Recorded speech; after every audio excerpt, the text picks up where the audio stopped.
पुण्यात्माओं, सौभाग्य आपका। आपको ऐसे समय में मनुष्य जीवन प्राप्त है जो समय बहुत ही मुश्किल से सुलभ होता है। आप जी अभी अध्यात्म मार्ग से परिचित नहीं हैं। आपके शुभ संस्कार आपको यहां लाए हैं। अब धीरे धीरे आप इस ज्ञान से परिचित होते जाओगे। आप उस गए हुए समय को बहुत पछताओगे। सारा जीवन हमारे पूर्वज दादे परदादे इस रोजी रोटी के लिए ही पचकर मर गए। अंत में सभी कुल के कुल नाश हो गए और आज वो ना जाने किस प्राणी के शरीर में आज वो कष्ट उठा रहे हो। और यही स्पीड हमने पकड़ रखी थी, यही क्रियाएं हम कर रहे थे जब तक हमें ये ज्ञान नहीं हुआ था कि मनुष्य जीवन का एक वेरी इंपॉर्टेंट वर्क और है।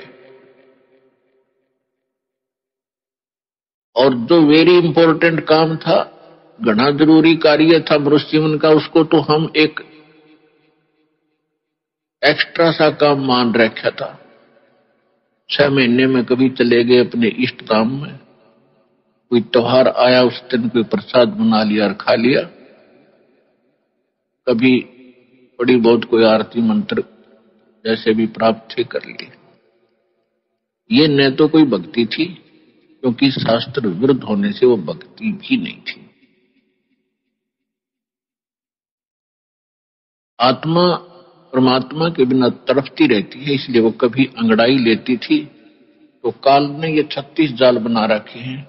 कोई तीर्थ बना दिया, कि तो मंदिर बनवा दिया, कहीं पर ये नकली संत बैठा दिए बुआ बाई बकने वाले, तो हम वहां जाकर अपनी आत्मा को संतोष दिलाते थे कि हमने मत्था टेक लिया, 5:15 का प्रसाद बांट दिया और नाम ले लिया गुरुजी से, हमारा कल्याण हो ही जाएगा।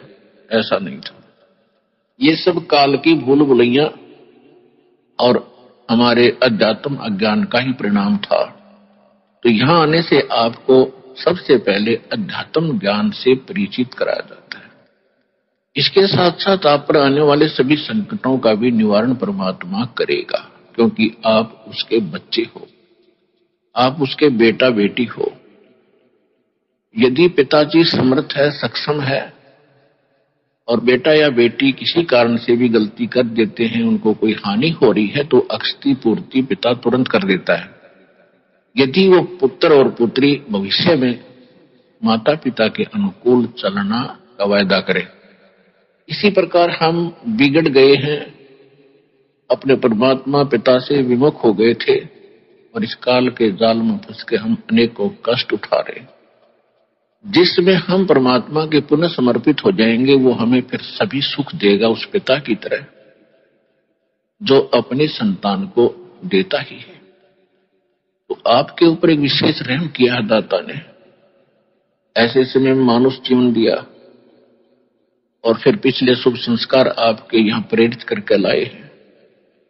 यहां पर कोई भी पुण्यात्मा भले ही कोई किसी रोग के कारण आया है, कोई अन्य संकट निवारण के लिए ही यहां पहुंचा है, उसके लिए वो दुख, वो कष्ट, वो संकट एक वरदान सिद्ध होगा यदि वो इस मार्ग पर ढंग से समझकर टिका रहा तो। क्योंकि कोई भी ऐसी वस्तु नहीं होती जो तुरंत कर दी जावे। एक संकट आपका आशीर्वाद से निवारण कर भी दिया और आप संतुष्ट हो गए और चले गए, फिर आए नहीं, वो तो एक का दुख दूर हुआ। आपके जीवन में ना जाने कितने संकट और आने शेष हैं, और यहां आते रहोगे तो उन सभी का निवारण सहज में होता रहेगा। आपको पता भी नहीं चलेगा कि कोई आपत्ति हमारे पर आनी थी, उसको परमात्मा पहले ही दूर कर देगा। इनके संकट दूर करेगा जो परमात्मा पर समर्पित हो जाएंगे।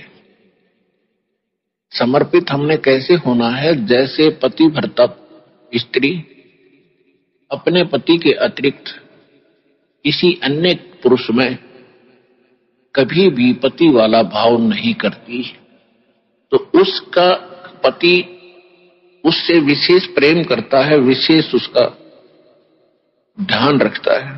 तो हम अपने पति से, अपने मालिक से, अपने स्वामी पूर्ण परमात्मा कबीर देव से हम दूर हो चुके हैं।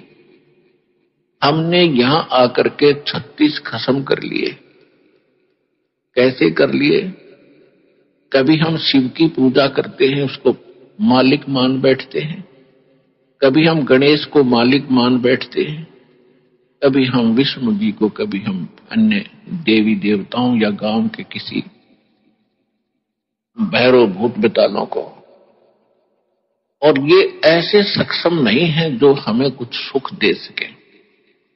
ये ना हमें दुख दे सकते, ना ये हमें सुख दे सकते, क्योंकि ये केवल हमें किया कर्म ही देते हैं।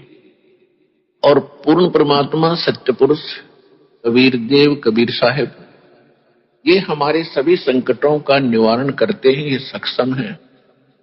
हमारे जीवन में आने वाले यानी प्रारब्ध में, किस्मत में किसी भी प्रकार का कोई संकट है, उसका ये निवारण सहज में कर देते हैं। ये कब करते हैं? जब हमारी आस्था 100% कबीर परमेश्वर में हो जाएगी और अन्य किसी भी देव से हम कोई भी वस्तु की डिमांड स्वप्न में भी नहीं करेंगे। किसी भी प्रकार का कोई संकट है तो अपने परमात्मा कबीर जी से ही हम अर्जी लगाएंगे, हृदय से। कुछ समय के बाद आपका स्वभाव बन जाएगा इस ज्ञान और समाधान और इस भक्ति के कारण कि आप पर कुछ भी आपत्ति आवेगी, आप केवल हे बंदी छोड़, हे परमपिता परमात्मा कबीर साहिब, आपके मुख से यही निकलेगा। तो उस समय परमात्मा आपके साथ हो लिया।